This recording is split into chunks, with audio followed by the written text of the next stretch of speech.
Yes. Are we ready? Okay, just want to say good morning to our special media present here this morning. Good morning to Vibes Radio, Kyrie FM, the Nation Station DBS Radio, also QFM, DNO, and the Sun newspaper. Also, good morning to GIS. We should be joined by a few more journalists and media houses. But we want to say thank you, first of all, to the media for the solidarity shown for the entire Kadas Lipso month, and that's July 2022. Last year, we embarked on a project where we would dedicate July as Kadas Lipso month. We had several panel discussions here and also at the University of the West Indies Open Campus. We had several participants, presenters from the French Antilles, Haiti, Seychelles, Louisiana, bringing the experience and their experiences and the influence of Kadas Lipso in their destinations. This year, we decided to go a step forward. As a matter of fact, just before we entered this year, prior to COVID-19, Gordon Henderson embarked on a particular project to export Kadas Lipso to La Réunion, that's in the Indian Ocean. We had already contacted several of our legends, and we would have an all-star team from Kadas Lipso, artists and musicians, to tour to La Réunion. And the reason for that, we felt it was very important to continue the legacy, continue the movement, continue the music. COVID-19 had other ideas. We had to shelve this particular project. When we heard of the special events that were catered for Carnival this year, we felt it was the opportune time to revisit our vision and started off this particular vision in Dominica.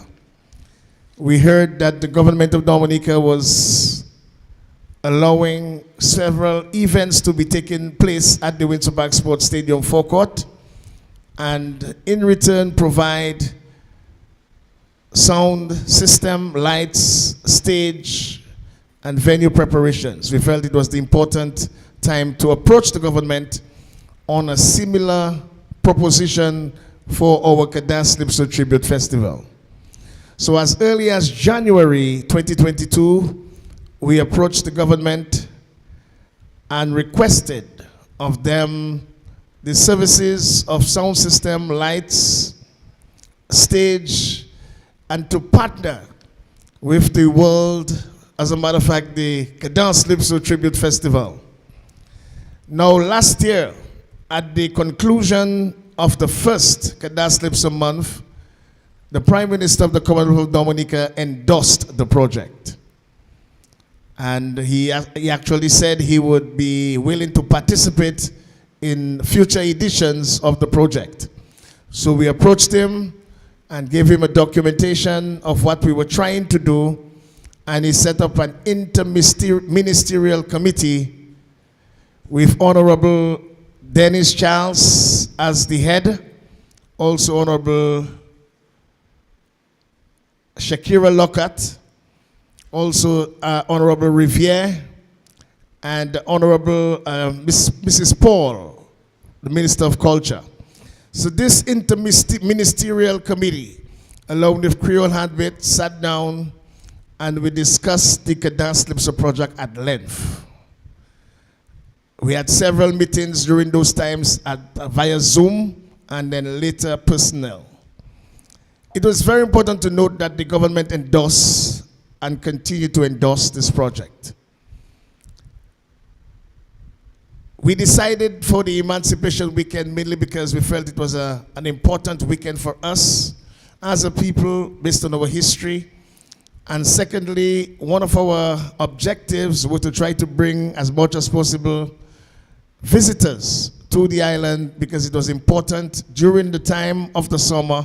Lots of Dominicans migrate to the French, to US, to Canada, to Barbados, to Antigua for the various carnivals. But if we could have a movement in Dominica actually bringing people, it would assist us tremendously with our economic benefits. We also felt that Kadas Lipso is Dominica's first genre. It is the foundation of the World Creole Music Festival, and it was important for us to place some emphasis. We spent an entire month re-educating our nation on the influence of the genre, and this time we felt it was important to actually be practical. And that is where we decided to have the 3-night festival with a series of activities throughout the month of July. Now, it is important to know that, because there is a history behind July 29, 30, and 31. It didn't just come up all of a sudden. It was carefully thought of, and we decided to climax and execute our 3-night festival towards the end of July.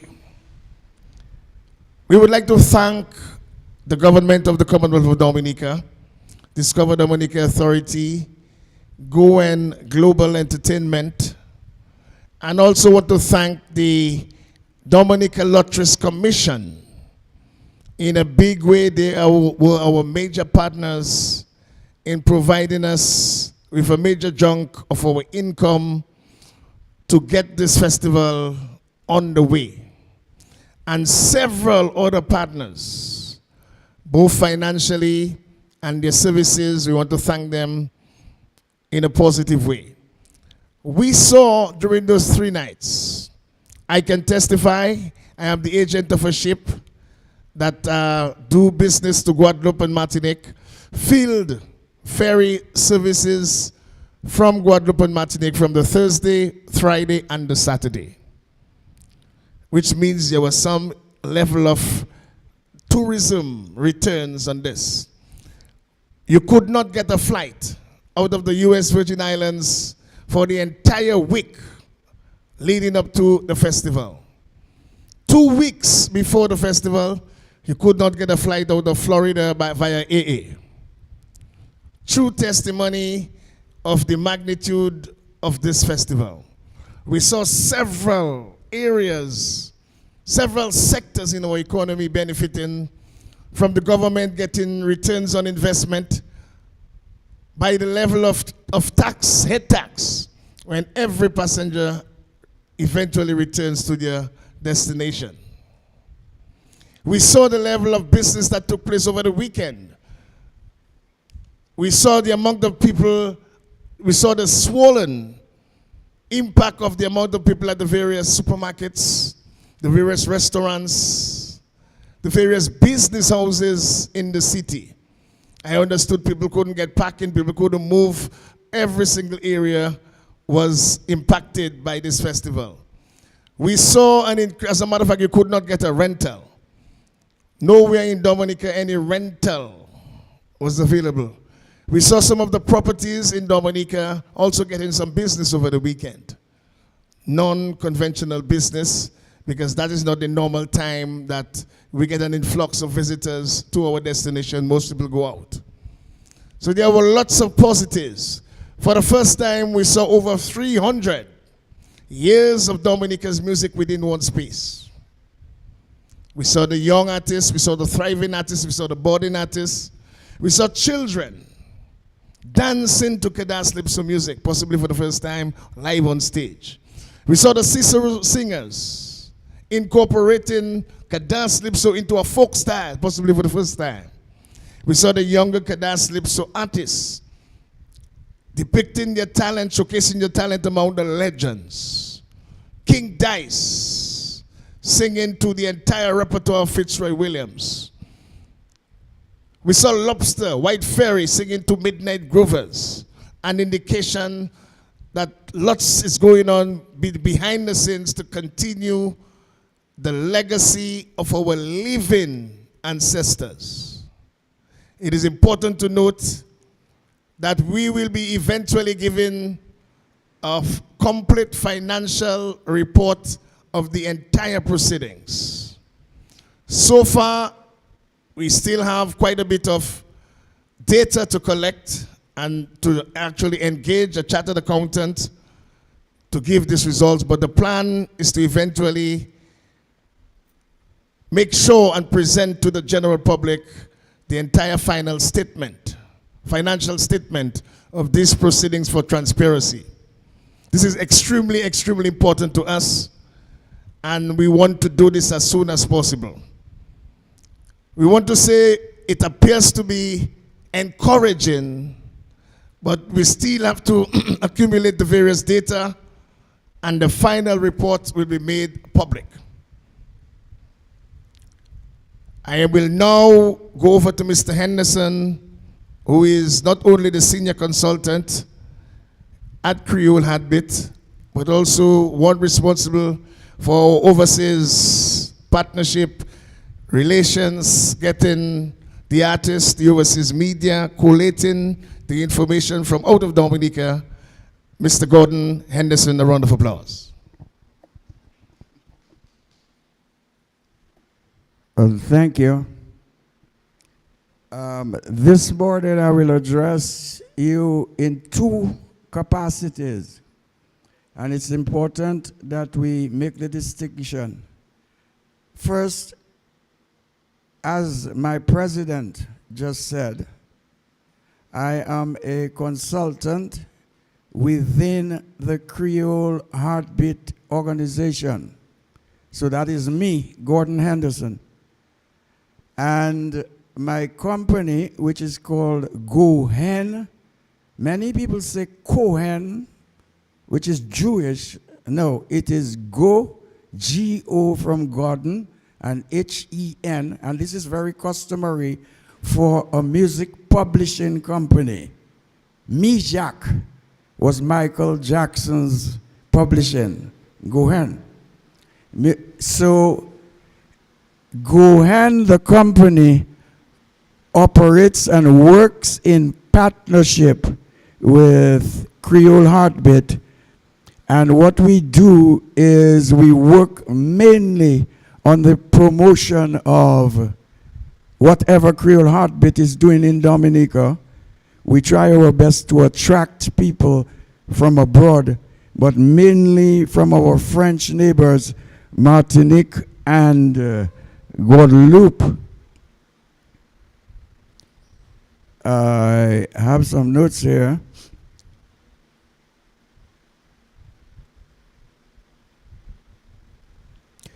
As President Waddick said, there was a period of preparation with an interministerial committee comprising, I don't know, 4 or 5 ministers, 4 ministers, permanent secretaries, and so on. And this preparation went over a period of time, and it was agreed that the government would participate, and I repeat, participate in the funding of this festival. So the festival was approved, acknowledged, and participation was promised. Now, from my standpoint, and now I'm speaking as Goen Global Entertainment, it's easy in terms of the accounts, the money. We took up the responsibility as a partner sponsor of handling the promotion in Martinique and Guadeloupe. We set out with a budget which is relatively small if we were to compare it to the World Creole Music Festival, of something of approximately 60,000 EC dollars. So we were hoping, despite the fact that I'm very, very grateful that the DDA was able to contribute 14,000 EC dollars towards the planned budget. I'm happy they did. I would have been happier if they could throw in half, 30,000. However, we were able to do a number of things in Martinique and Guadeloupe. Among these things, we set up radio promotion and TV promotion. We worked with 12 radio stations in Martinique and Guadeloupe combined. We worked with 4 TV stations. We produced radio, this is audio ads and video ads that were broadcast. I'm old school, so I'm British. I do not say broadcasted. They were broadcast. I say, you're so sad. I try to bring a little smile, but it doesn't work. It doesn't matter. So these commercial audio and video commercials were broadcast on 4 TV stations and 12 radio stations. We did game shows with radio and TV stations where to to add to the publicity, people would win tickets.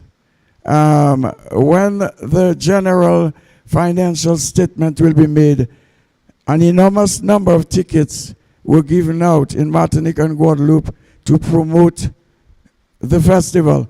And I should add quickly that one of the deals that we had with the DDA was to promote the World Creole Music Festival at the same time when we started promoting the Tribute Festival. I can say that I was asked by the DDA to attend a press conference in Guadeloupe where some of our hotels were present, and I was asked to speak, and it was on the eve of the Tribute Festival, so there was not much promotion for us. So most of the promotion was for the World Creole Music Festival. But this is the deal that we had with the Interministerial Committee.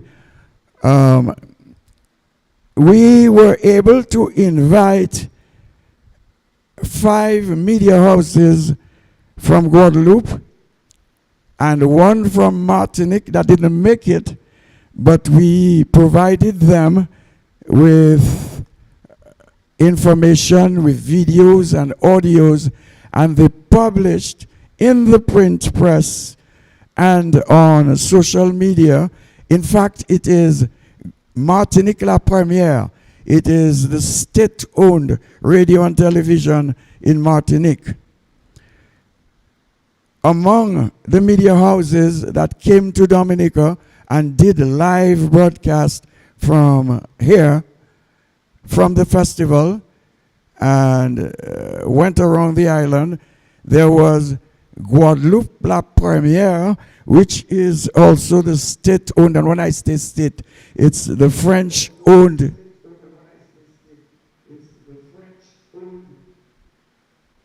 Well, we have a technical repeat. It's the state-owned radio and television in Guadeloupe. It's called Guadeloupe La Première.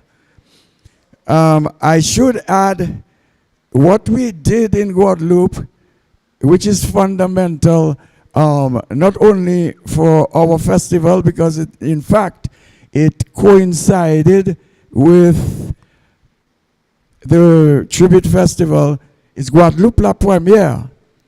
a radio station which is very high. Some people say that RCI has more listenership, but we know that as many as 200,000 people listen or watch, view their nightly news. So Guadeloupe La Première is by no means an insignificant radio or TV outlet in Guadeloupe. They organized a Dominica week,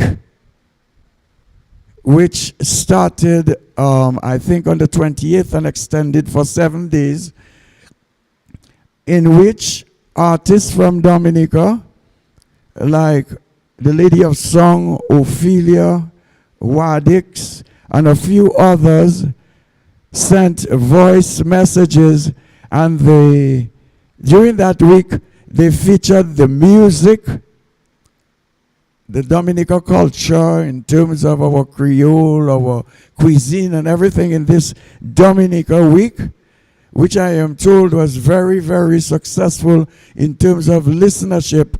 And of course, they promoted the World Creole Music Festival. I keep mentioning the World Creole Music Festival because in the mission statement and the collaboration with the government and the DDA, that is the deal, that Creole HeartBeat would support the World Creole Music Festival as much as possible.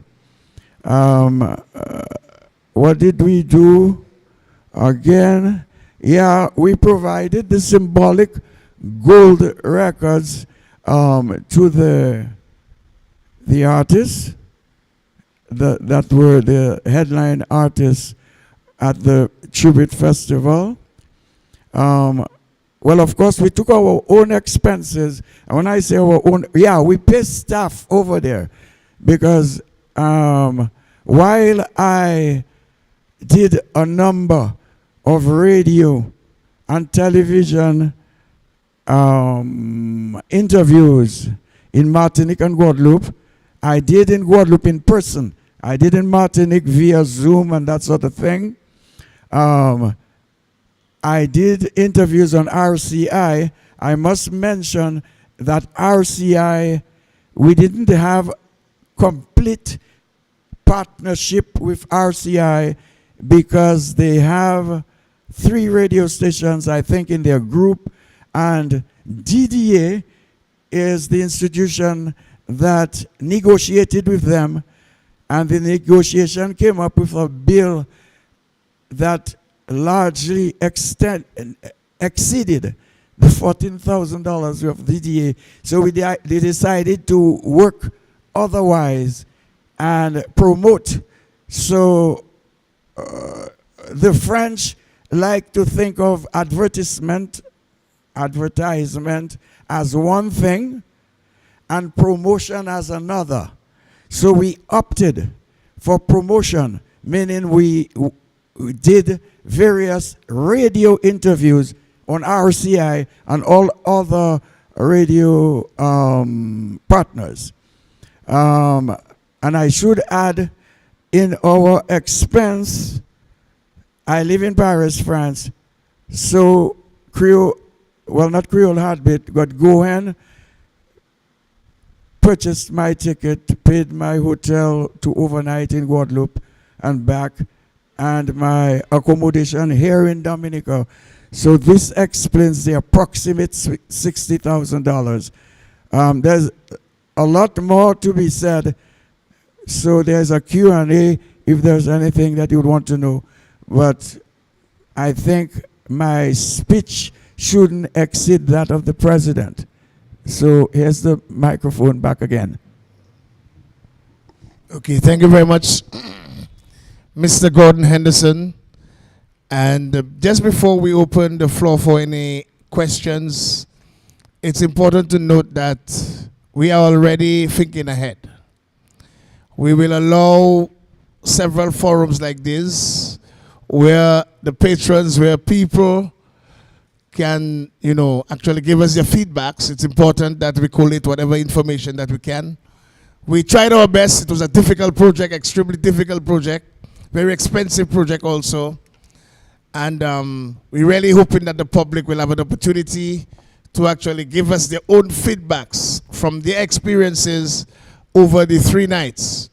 But we decided today to allow the media to ask us any questions that they may have in mind or clarifications that they may need about the entire project. And feel free to come, say your media house, and ask whatever question that you may. So we are now going to open the line or open the press conference for any questions that you may have. And the first is Kalyle John Baptist. Thank you very.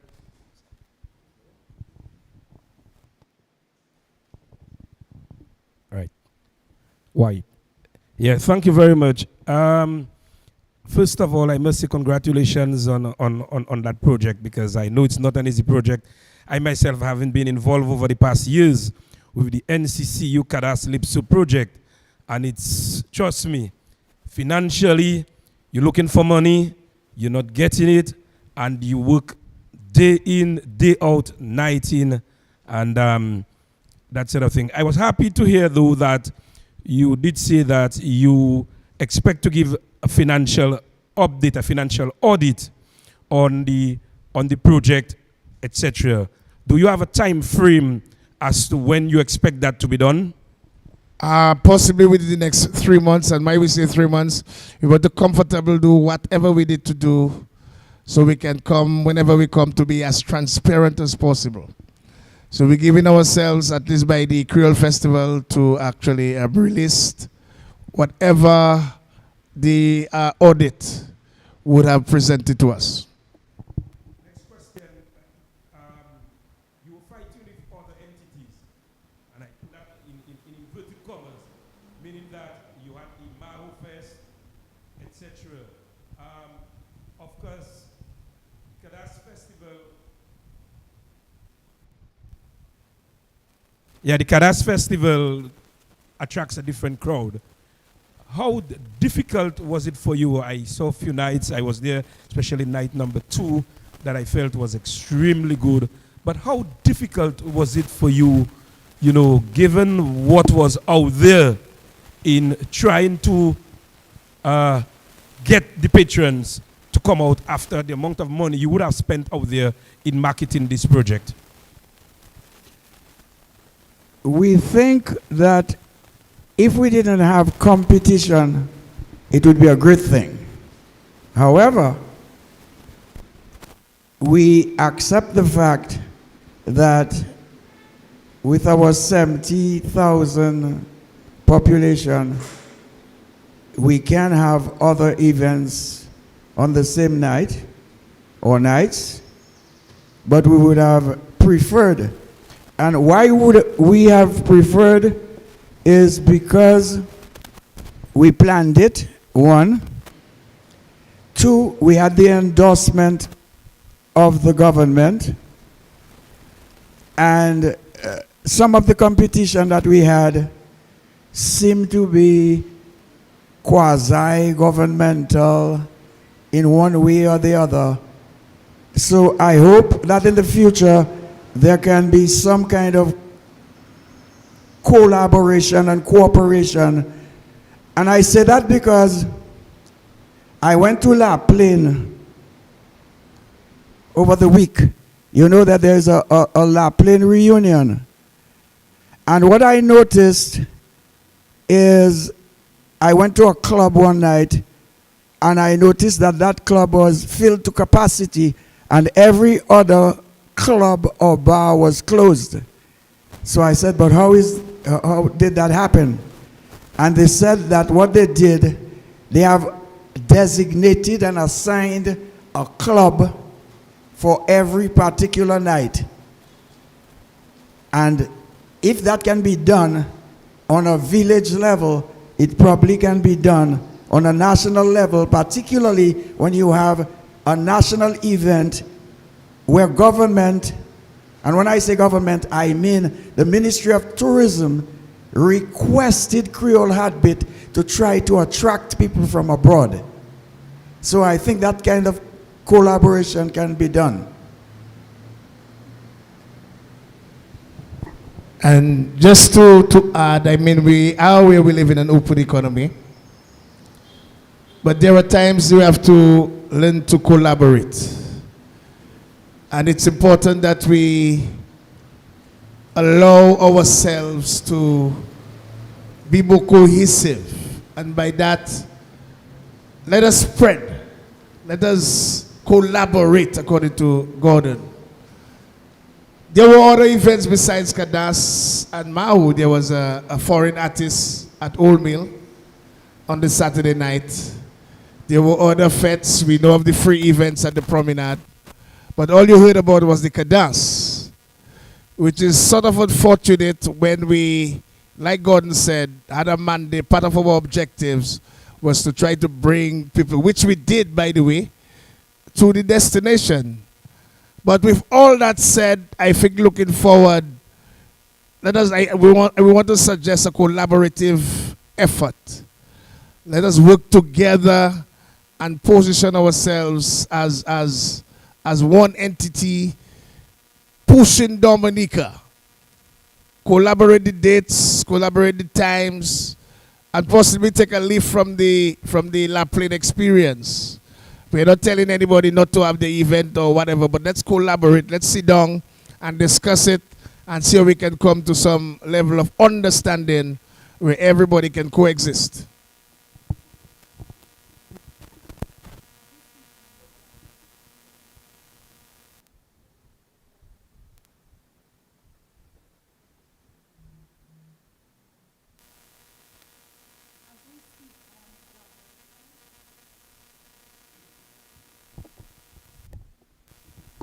Okay, you could come. I could borrow you my mic for a second. Okay, good borrow. Come closer.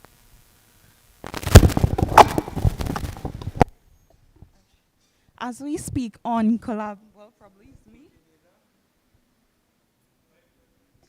Okay, so as we speak on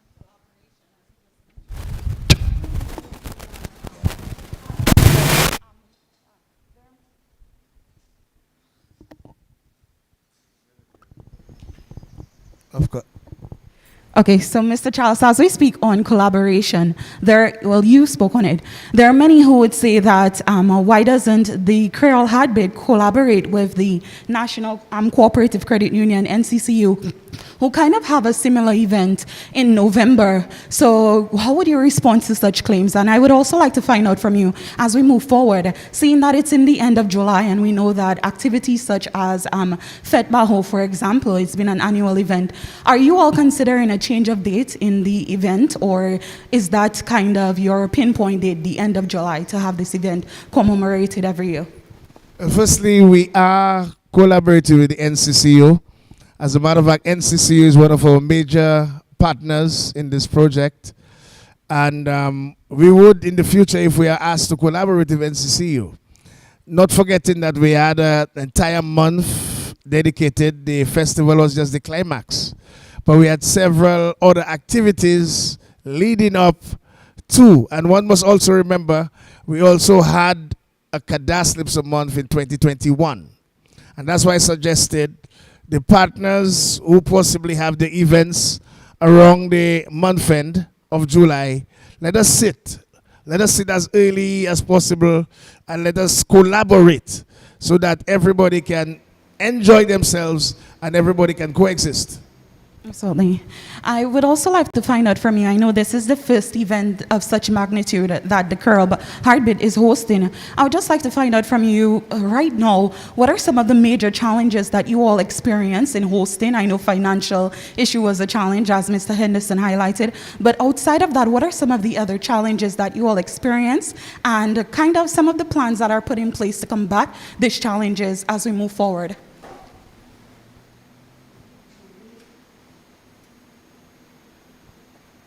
Test, yeah. Sorry about that. To me, one of the major challenges happened to be finance. I will explain. Many experts say that the raw material of the entertainment business is money. So it's not talent and all that stuff, it's money. When I attended via Zoom the meetings with the ministers and PSs and so on, and they approved assistance, they requested a budget from Creole HeartBeat.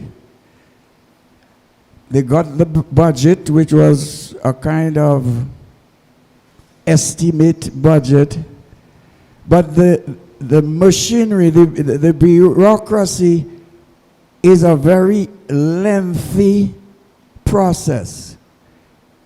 First of all, at one stage, we were told that, okay, probably every ministry that is concerned, meaning culture, mainly tourism, would send funds to the DDA, and they have the experience of with the World Creole Music Festival and so on. They would manage the money. At one point, Mr. President, who is very much the main force behind the promotion, was waiting and waiting and waiting, and he said, well, I am going to go ahead and start promotion, despite the fact that he had no guarantee of the funds besides that the ministers and whoever said, but the process that was put in place. At the very last moment, the DDA announced, well, in fact, they didn't get any funds. So what they will do, because I was in France, keeping pressing them and telling them, I cannot wait to start promotion in Martinique and Guadeloupe. They told me from their funds, and they haven't had their annual subvention as yet. I'm saying all of this for total transparency, yeah? They only can afford $20,000, of which they need 6 to put up 2 billboards somewhere in Dominica, in Roseau or wherever. And this explains the $14,000 that they made available. And the government, in fact, made a real commitment at the launch of the tribute festival, which was, I don't know, a very short time. And to this date, that is today, we're still not sure. We're sure of the commitment. We're sure of, I repeat, commitment. I didn't say promise. But we do not know how the funds will come. So which means Mr. President, in his capacity of organizer, made commitments to the sound, the light, the whatever was committed to. And if you can help, let's push the process. But we're still a little bit in limbo with regard. So this, to me, is one of the major challenges.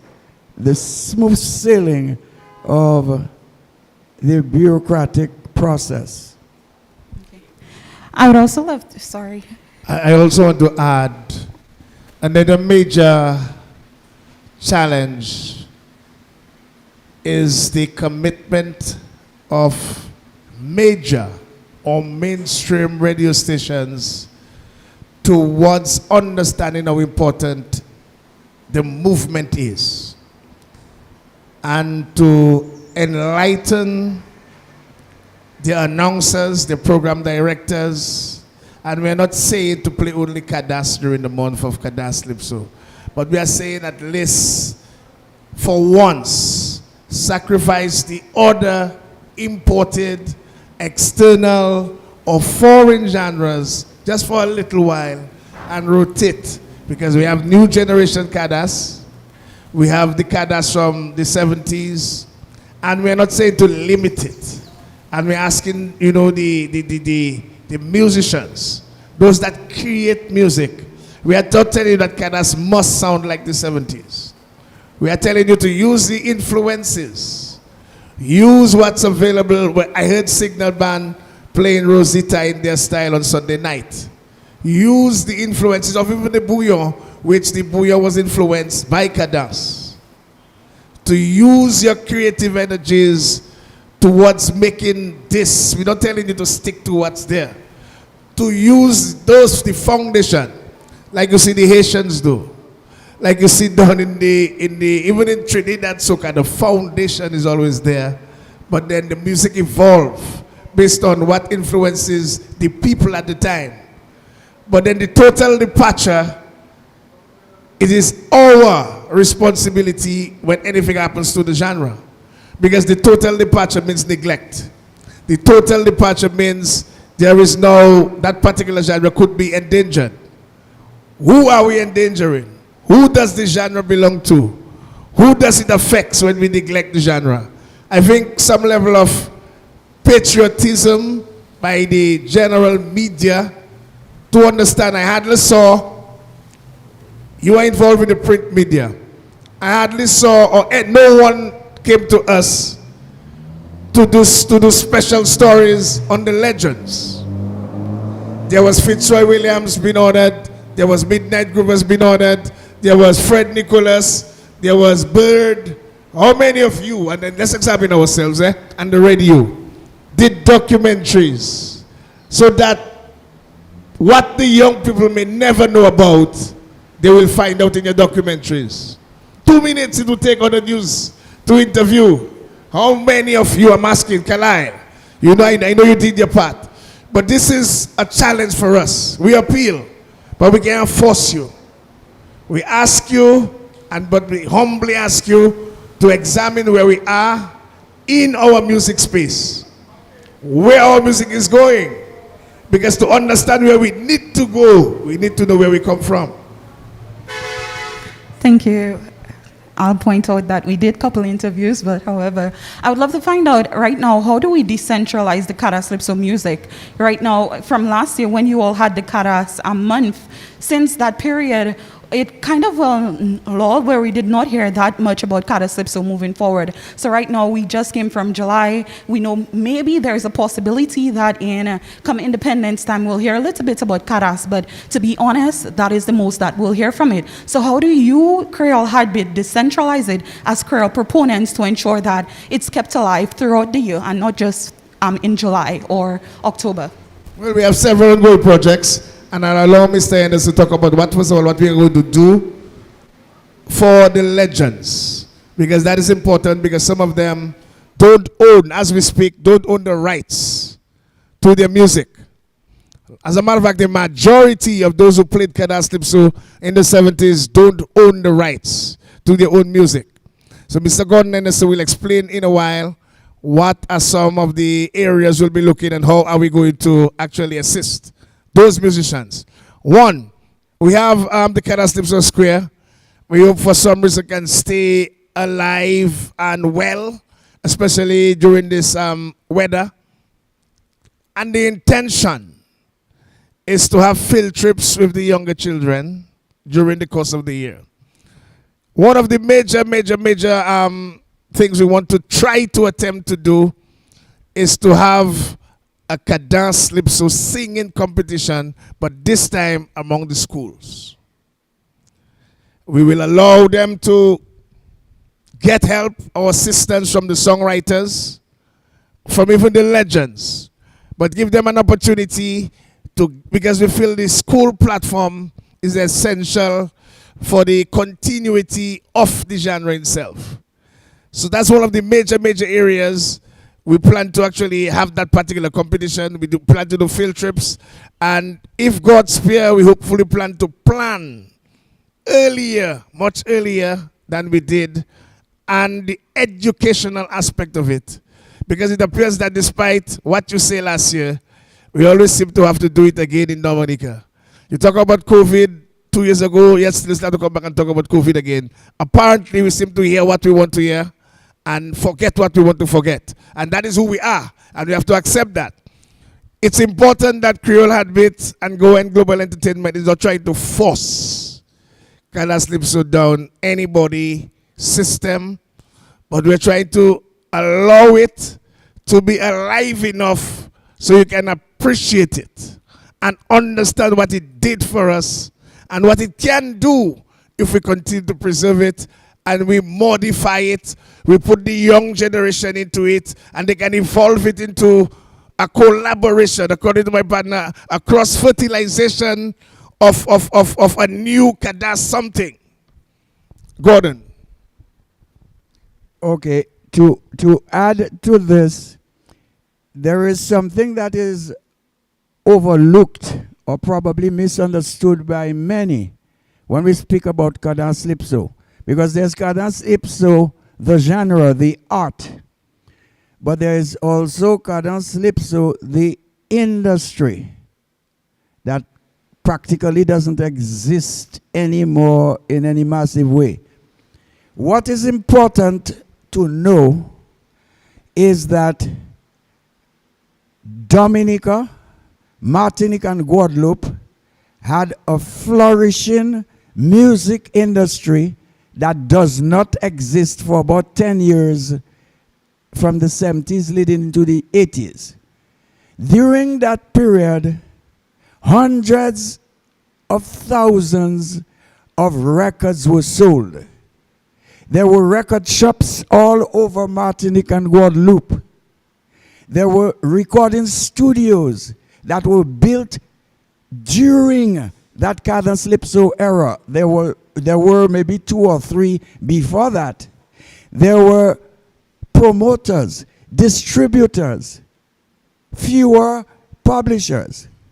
But the product, the music that made that industry thrive and made people who are in Kassav and whatever decide to become musicians, to make music their careers, it was modeled on the cadence calypso. And I'm not just saying that to boast. I'm saying that because it's, if you watch the history and the chronology before that period, there were not professional musicians from Martinique and Guadeloupe. So it is important to know that the product was Dominican. Sadly, if you listen, I don't know if Kyrie FM is here, and if they're not here, Kyrie FM is here. You can look in your archives and watch a program that Wadix did. It might be a Creole HeartBeat hour on Kyrie, and he interviewed an artist called Pato, lead singer and guitarist from Black Roots from Soufriere. And Pato was saying that during this cadence calypso industry in Martinique and Guadeloupe, where people were driving Mercedes cars and all these things, he and his group went to Martinique to do a recording, an album. They arrived the day, they went to the studio, they took a break, they were given for lunch and dinner a large Coca-Cola bottle and a large bread that is referred to as a banton in Guadeloupe. And they spent what we say lockout in the studio, and the following day they returned with a few francs. So what Mr. President was saying, Creole HeartBeat would like, I wish I had more time to expound, but Creole HeartBeat would like to assist some of these artists who didn't have their songs registered to earn royalties, copyright, and so on, because I have spoken to the owner of one of the leading record companies at the time called 3A in French Toisa in Martinique, who told me that he had interest in repairing some of the wrongs. So Creole Heartbeat will be able to work on that. But we can give much more detail, but we haven't got the time. The second part of the question is with regard to Cadence Calypso itself. Cadence Calypso, according to us, is not the music that we want to hear on the hit parade, and we want the kids from 18 to 35 to be their favorite music. In no part on this planet do parents and children dig the same artists. You might have one or two. Even the young people today that love dancehall, they kind of shun Bob Marley because the appreciation of modern music is a generational thing, and in every genre. So Cadence Calypso of the 70s cannot be the favorite music. But it can be like samba. Samba is not traditional music in Brazil. It is contemporary. I think it started somewhere in the 60s. You can Google it. And every Brazilian, whether they are 5-year-old, they love Beyonce, they prefer Beyonce, but samba remains the patrimony, the musical patrimony of Brazil. Similarly, this is what Cadence Calypso is to Dominica. Thank you very much, Mr. Henderson. Any more questions? Hi, DBS Radio, come. Where's the mic? Okay, this is DBS Radio, Leila Langford. Yes, you highlighted the fact that most of the rentals were practically sold out, and a number of persons actually came down for the tribute festival. We know that it's also the first one. Can you rate the success of the event? Well, yes, and we tried to do that earlier by actually telling you we can't give you the financial success as yet because we are still in the process. But then we said several other things. The music, for the first time, we ever having a Cadence Calypso festival in Dominica. First time. First time we're having a festival where 99.9% of the music is Dominican. First time we're having over 300 years of Dominica's music in one space. First time we're having the legends, some of the greatest legends ever in Cadence Calypso in one space with the younger generation. First time we ever had Cadence Calypso in folk music. First time we have Cadence Calypso, young children dancing to Cadence Calypso. This is a success, and this is an indication to us that if we continue to encourage them, hopefully next year there may be more people dancing and singing to Cadence Calypso music. We also can tell you, based on the visitor arrivals directly, because I am part of the trade going to Guadeloupe, every single person returning must pay head tax. Must. So then that already is dividends on investment. You understand? From that already is a level of success. The restaurants being filled. I mean, the inflation of people in the city, we saw it. We witnessed it. More people, more business, more consumption power. That is already a success. I would like to add to this that festivals in general are not, in most times, are not rated by gate receipts and financial returns. In most cases, we can use the World Creole Music Festival as an example. We have at least 3 people here who were at the origin of the World Creole Music Festival. Mr. McCarthy Murray, who is over there, who is also an economist, the president, and myself. You know, when we started the World Creole Music Festival, there were some people who were unaware. Mr. Murray can give you much more detail in his capacity as an economist. There were some people who were saying, wow, we're going to be rich, we're going to make... Well, first of all, I must mention, the World Creole Music Festival organization has numerous volunteers. I must add to this that we are not paid, we are not on the payroll, although I wish I could get a little something. But we are not on the payroll at all. All of this is voluntary. And lastly, the reason for this is the World Creole Music. I don't know if in the 20 editions, despite the mountain budget in terms of millions, that there has ever been a financial profit on the statement. But it has been successful because people arrive, taxes are paid, and this and that. So this is the kind of exchange that you expect. The only difference is Creole HeartBeat doesn't have the same purse as the DDA. And just to add to Gordon's, on the World Creole Music Festival, there was a survey done several days ago. To every dollar that was spent, it was turned around in the economy. So to every dollar that was spent on the festival, the survey revealed that it was injected into the economy. So festival tourism is not necessarily success at the gate receipts, but it's the overall injection, the vendors, the tour operators, the taxi operators, the restaurants, the hoteliers, even the artists, they're being employed. Several people have been employed. Security, you talk about stage management, and the whole works. Videography, people taking out pictures. All these people have to get paid. Just the people chaperoning, the people around, making sure that everything is okay. So it's a whole network of people that going to be getting paid or getting employed that would not necessarily get employed if this activity was not ongoing.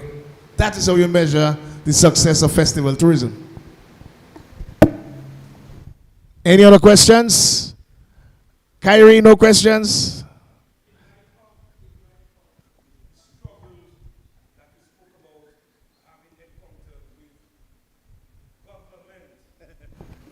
Yeah, I cannot, you government, quote unquote, agreeing to assist you, yet on the other hand, they basically had their own thing and you had to struggle. No, I want to correct you. I want to correct you. The government, through our interministerial meeting, endorsed the project. I said okay, that. But what Mr. Anderson said, sometimes the bureaucracy, getting everything to fruition, that is sometimes the challenge. We never said that there was some challenge with the struggle or whatever. All what we're saying is sometimes if this bureaucracy could, at least be quicker or more fluid, it would make better for, let's say, the promoters of events like this. I know, you see, the thing is you did not allow me to finish the question, but I understand where you were going with preempting my question, because like I said to you, and you know that I've been part of that NCCU. In other words, there are times even the NCCU Kadas Lipsu committee would request money and we would not get it as we wanted it because it had to go through that channel and that channel and that channel and we had to struggle. I'm not asking about that. I am saying there was a back and forth with a government minister who felt that, look, I'm having my fest and you having your Kadas, although government agreed to do whatever it was, but in other words, leave our thing for us and do your thing. I am saying in light of that, do you envisage next time around you hopefully going to have another festival like that, to have such competition, because obviously it is going to come up again? Well, I think this is a question for the minister that you just asked about, not for me. So I think you should ask this question to the minister whenever you see him or whatever forum that you meet him. But then, in truth and in fact, Creole HeartBeat,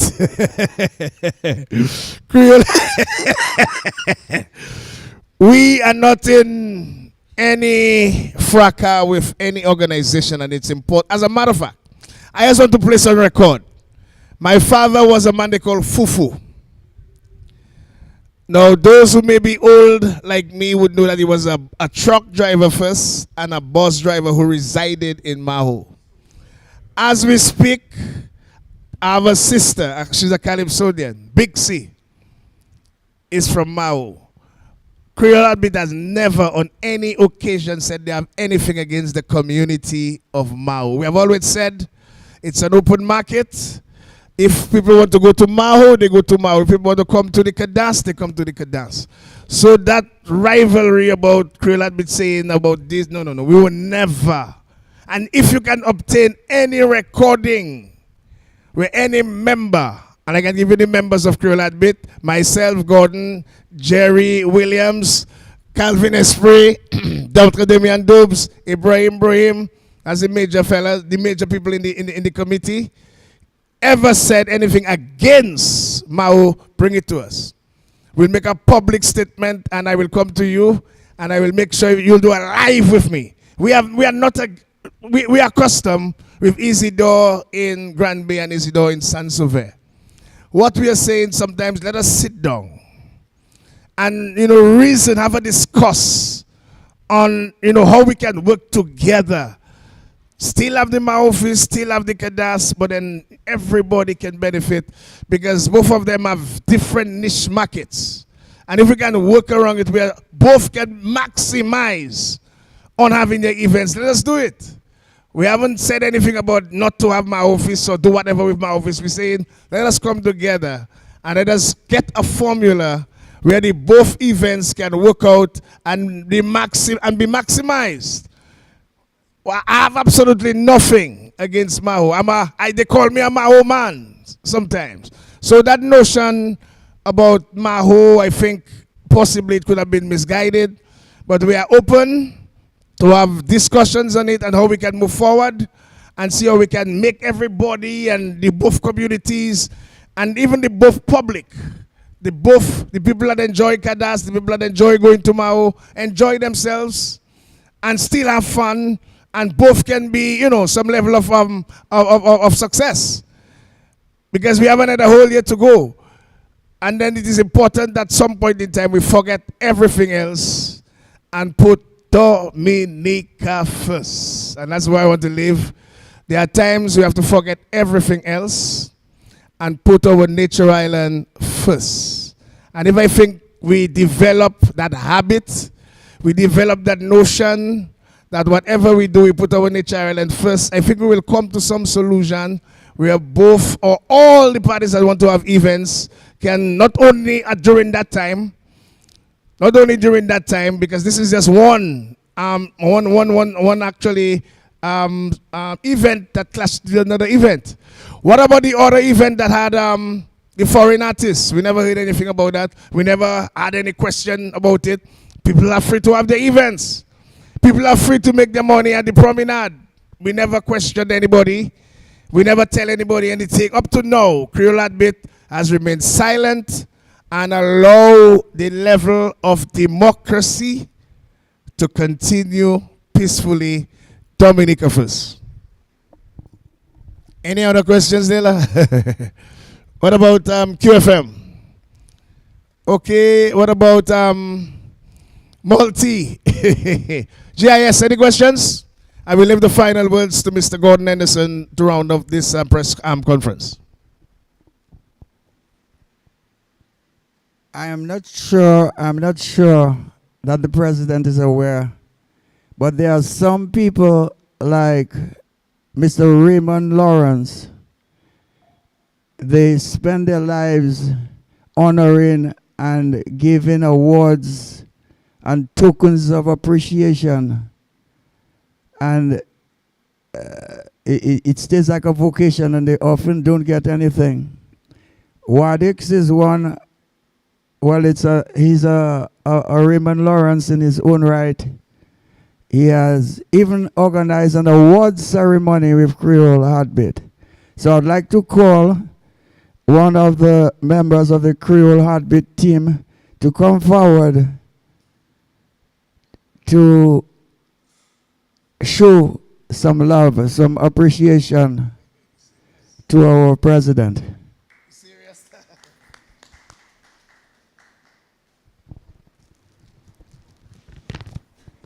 Thank you very much, Gordon. Yes, ladies and gentlemen, we decided to use this opportunity where we had the media to present an appreciation award to Mr. Leroy Wadix Charles. We know of the hard work that he has done. He will say he's not here alone, and we agree, but at the end of the day, he's a standing pillar behind the Creole HeartBeat. So when some of the members spoke to me on, I think this Saturday evening, I said that, well, we wouldn't have had time to do it, so we decided, Gordon mentioned to me that we could use today's event to make the presentation. So on behalf of everyone, Gordon, the fans, the members, you know, the artists, I think the legends, the artists appreciated this much, much more than anything else. And so we make this presentation. Gordon, I'm going to ask you to make the presentation to him, like the last time we catch him off guard, you know. So you can, and it says, in recognition of your tremendous dedication and commitment in making the first ever Kadas Tribute Festival, July 29th to 31st, 2022, a resounding success. Congratulations. And once again, I just want to say thank you, Dominica. In whatever we do, we have to remember the Cicero flag, no matter what. Dominica first. Thank you, Creole HeartBeat. Thank you, the media. Thank you, the government of Dominica, and all our partners for Kadas Lipso Tribute Festival. Let's hope that you can continue to support Dominica's first genre. God bless you, and God bless Dominica. Thank you for coming. Oh, we have one more, yes. We have one more, and this time we want to do this. We want to call on QFM, and we are not trying to be segregational, but we felt that QFM did something this Kadas Lipso month that was really marvelous. Every single day, they were playing Kadas Lipso. And we felt it was important on behalf of Creole HeartBeat to continue to encourage them. And first of all, thank them for really taking the mantle and understanding the struggles of the genre, the challenges of the genre, and placing the genre at the forefront in the programming, in the musical repertoire for the entire month. To QFM, and I hope you can say a few words on behalf of QFM. Okay, so that's the QFM. Thank you very much. And may God bless you. A few words, at least a thank you. Thank you, Creole HeartBeat, and we hope to keep working with you. Merci, April. Thank you very much, media. May God bless you. Any questions by DNO? Miss Luke, once again, thank you. Do the research. The documentaries are important. The legends are alive. As someone who have been in the media, it's important to document the lives of these guys, the Chobby, the Gordons. Gordon is around. We have had several documentaries about him, but every day something new happens. What is his plans while he's alive? What he's going to be doing next with Go In Global Entertainment? How does he see we incorporate the young people, the teenagers, the toddlers with Kadas Lipso? So take the opportunity, Dominica, whilst we have our living ancestors alive. Kalai, do some documentaries. Makawesa Subak Papieu. Do that, my friends, and may God bless you.